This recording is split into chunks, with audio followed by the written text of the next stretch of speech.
Only on 7 tonight, a small town newspaper no longer allowed on display at Town Hall after reporting on a town official accused of driving drunk.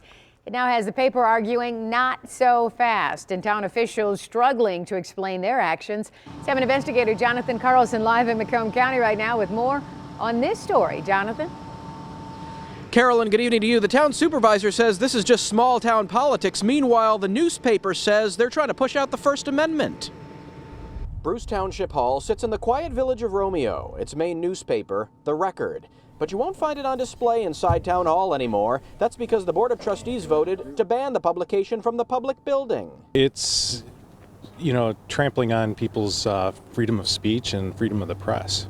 The editor and publisher says the troubles began when the township clerk, Susan Brockman, was charged with being super drunk. The paper began aggressively covering her troubles, and with Brockman still working at Town Hall, it appears town leaders were uncomfortable with coverage of her incident being continually on display.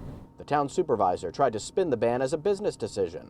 Should we be promoting his business? I know, but the business was fine until you didn't like the coverage of one of your town officials. I didn't even think about it then, and we had just a newspaper. But it appears the problem only started after the coverage of the clerk's incident.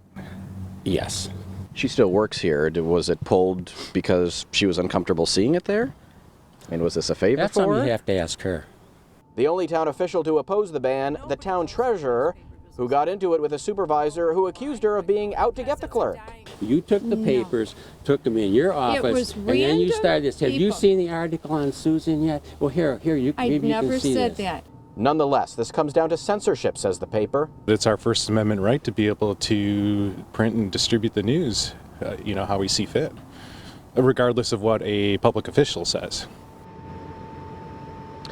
And after we showed up, the town supervisor agreed to meet with the editors of the newspaper to try to hash this out further. We're live in Macomb County tonight. I'm Jonathan Carlson, 7 Action News. Jonathan, thank you, and kudos to our colleagues at The Record. The head of the